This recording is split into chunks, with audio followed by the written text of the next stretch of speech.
is Paula with Hillbilly Orchids. Welcome back to my channel. Guess what we're doing? We are doing another Pinguicula video. Well, this is a cute little ping. This is Pinguicula Aphrodite. This one too multiplies like mad. It's real maddening how fast these things multiply. This one got really too dry, of course. I was telling you how they do. They dry out really, really fast, and it's crazy. But this one has a lot of babies as well. So I was going to take you along as we straightened it up and repotted them. If you want to go along with me again and repotting and doing Aphrodite. Now, I'm thinking, I've got Pinguiculas everywhere. And of course you see like how these two are stuck together with their roots. I might just leave some of them together in a bunch like that, because I'm going to have Pinguicula babies all over the place once you repot all these guys separately. It's just crazy how much they make pups, babies, I guess is, I don't know what they call them on Pinguiculas, but they do. They make a lot of babies. So I've still got the same mixture mixed up. So yeah, you can see this one's really in big need of a drink. Like I said, I did this one. It sits back in with my, I set it above my African violets. That way they can catch any of the bugs that, conglomerate around my African violets. And it really, this one bloomed a lot. This one does bloom quite frequently. It's usually quite happy, but this one's really dry. Yeah. And see how they just lift off and their roots are not that deep. And a lot of leaves have died on them. So let's get them picked off as best we can before we get started and get pots and get to repotting. So this is kind of just the cleanup stage form. These ones are real delicate. These leaves will pop right off in your hands, even when they're good leaves. When they're not ready to fall off, they'll pop right off. And them too, you can place them in a pot and they'll grow leaves. They'll grow leaves and root off of that leaf. So you can do that way. You can restart them. See, like that leaf that just fell. Let me see if I can get it. Oh, actually, this one wouldn't be a good example because it's limp, it's dying. But if a good one falls off like that, just take that in like that and stick it in a. I'm sure we'll have one come off. That's the way it happens with these guys. They're just real delicate. But yeah, they're real easy from that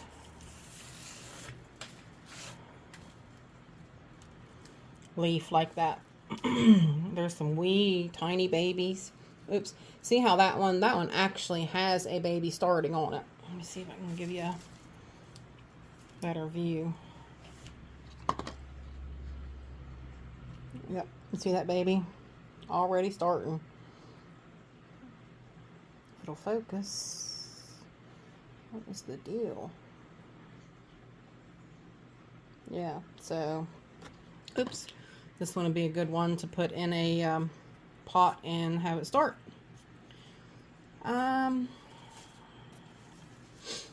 Yeah, these ones here, there's like 4 good sized ones right here. I might do a couple of them in a pot. Now see, this one here, this is a good leaf. This is a good leaf that can be started.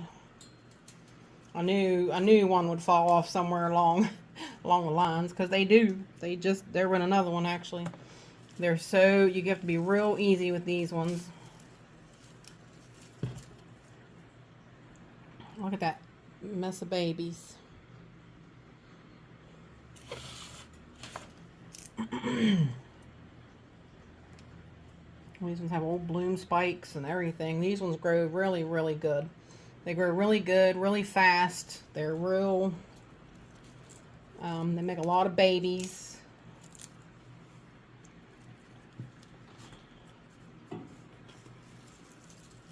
Oops.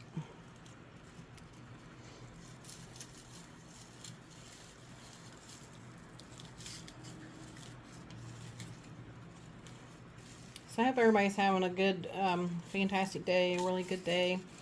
I just wanted to, I figured, you know, like I said, we've talked a lot about pings lately, but if I'm going to repot them, I guess we just as well, huh?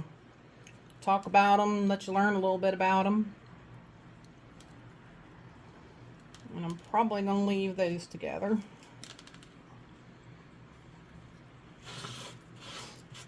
All right. So, hang tight. Let me get some pots ready and get the mix back out here, and we'll do some repotting. All right, y'all. We are back. Now, here is our mix. Okay. This, if you don't remember from last time, I will tell you. This is peat moss. I used the organic Canadian, I think it's by Hoffman. Yeah. Peat moss. And it, yep, there's peat moss in here.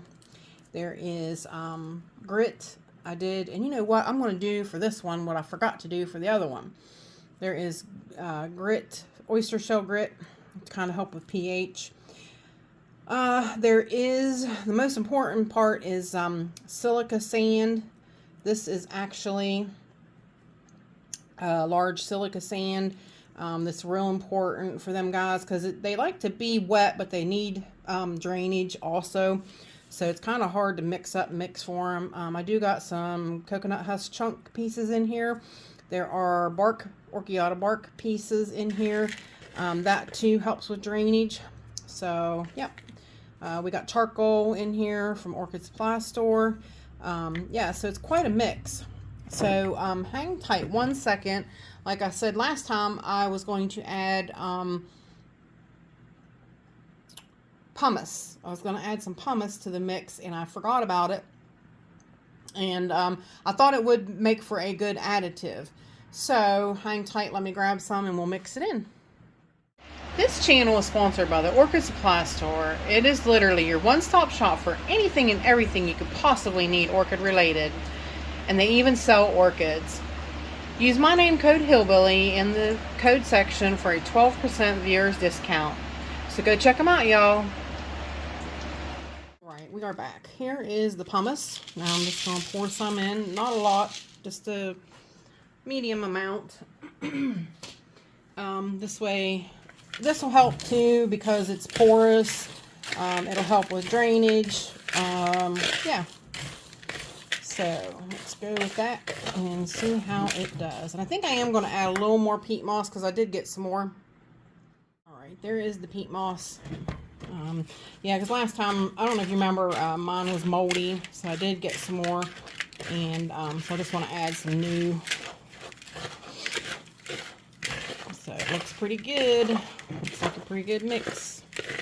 Plus this had, I forgot about that. I should mention that as well. This has the, these little balls of, a lot of people use this for, like, fish tanks with shrimp in it and stuff. And it's a good substrate that has, like, it does have some, like, organic properties to it that helps with, like, plants to grow and things like that. So I kind of, you know, I had seen somebody else use it, so I wanted to try it to give these guys, like, a boost, because it kind of does feed them in a way. So, like I said, you don't really have to feed them, but most of the time they get most of their nourishments and everything from bugs. But I wanted to give this a try, and so far, if you've seen the prior update of the Pinguicula Aphrodite, so far the babies that I separated are doing well. They're doing really quite well.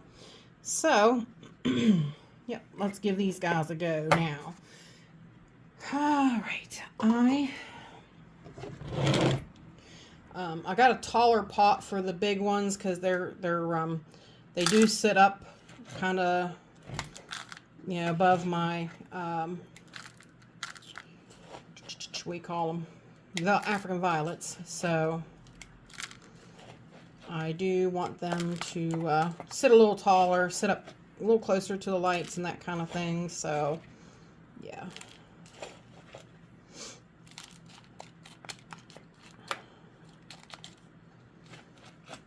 I would say these should take off just as good with this as the Sethos did, Pinguicula Sethos. So, since it's relatively the same kind of mix too. And I had talked about it in there, how some people mound this up.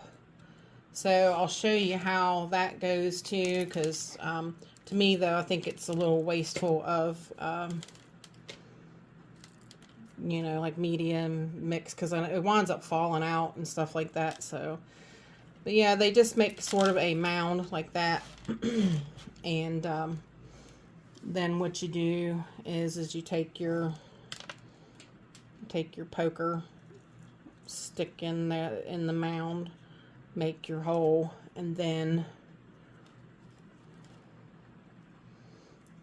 of course, it needs to be a little bit bigger hole for those guys, because those guys have a big root mass. Really do. They did quite well.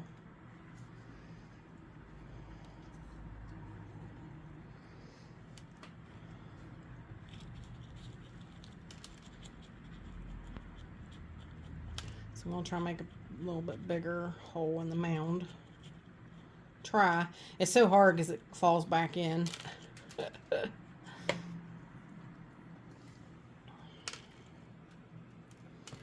Basically, put them down in there. See if I can get that to bend down a little bit so we can see what we're doing. And then I'll just scoosh it back in on top of it. Just like that. So, you know, that is one way you can do it. I personally don't like to do it that way. So, you know, it's just personal preference. And of course, I got the water tray for it. And stick it in there. And you have to watch, because see, they're wanting to pop back up out, because these guys, there's actually 2 of them in here. So, I don't really like that, because they're wanting to come out. They're wanting to flop over. So let's try it again. Maybe what I'll do is I'll separate them and see. I'm going to take some off, because it's just, yeah, maybe they'll do better if I put 2 of them, 2 separate holes. Oops, and I lost a leaf. See, that happens. You lose a perfectly good leaf. I told you these guys are real particular. There went another one. They really break leaves so easy, and it's so frustrating.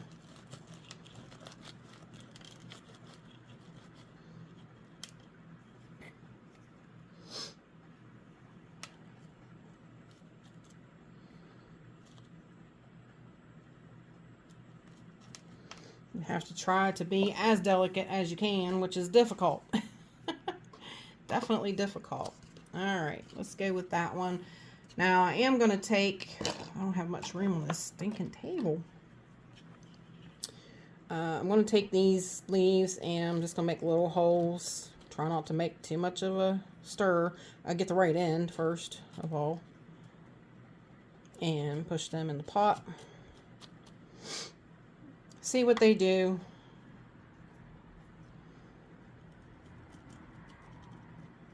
Like I said, these guys are good enough on their own at making babies, making, you know, little pups and little extra plants. So they don't really need help. But put them in their pot. Give them water, and I fill it all the way up, because this mixture will need to get moist, so it will wick that water up, and I'll have to water it again. That one came right out. All right, it can just stay out. So that's one done. They're really, it's crazy. They stick to everything.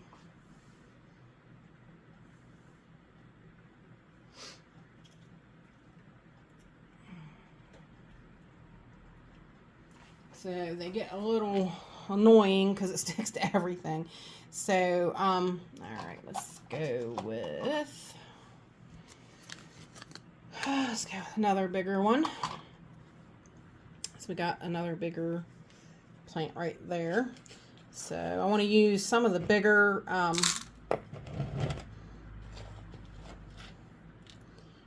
pumice towards the bottom so that it'll drain. Then start filling in.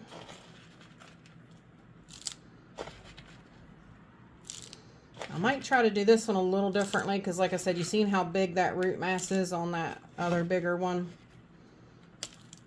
So I'm going to fill it up to about there. So what I'm going to do is I'm kind of going to try to fill in around it now because this one is different. You just kind of wing it and figure it out as you go along because of this situation. Like I said, this one's got a nice big root mass, so it's definitely going to be different in potting it up. Then I'm going to try to pour around it.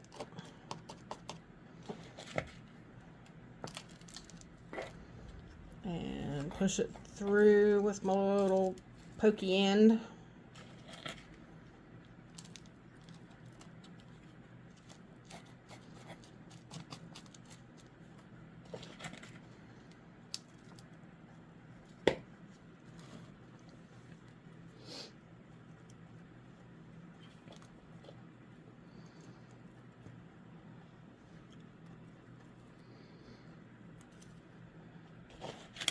These guys did do really fantastic. They grew quite well.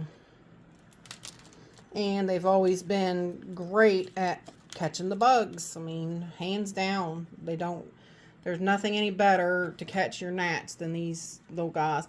It seems like the gnats are kind of attracted to them in a way.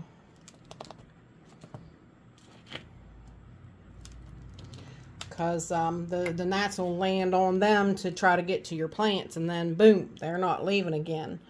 They land on them, but they never get to move. And there we had a leaf break.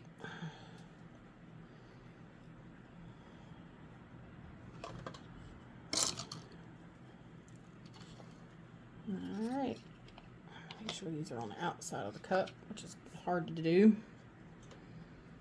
Add your water. Let it absorb it up and add more when needed and when necessary. And that's really basically all there is to it, y'all. I've got a few other little ones there. There's no sense in hanging around watching me pot up the little ones. But it's basically the same thing over and over again. But yeah, like I said, I'm really pleased with the mix so far. I've noticed that mix for the shrimp has done quite well with them. So, you know, it might be, you know, an extra additive that you can add to your pinguiculas to help them down the road. So, that's it for potting up my pinguiculas, my Ping Aphrodite. So if you guys have any questions or anything, please feel free to leave them in the comments. And with that said, I appreciate each and every one of you beautiful, wonderful people stopping by and hanging out with me. And bye for now, y'all. Till we meet again.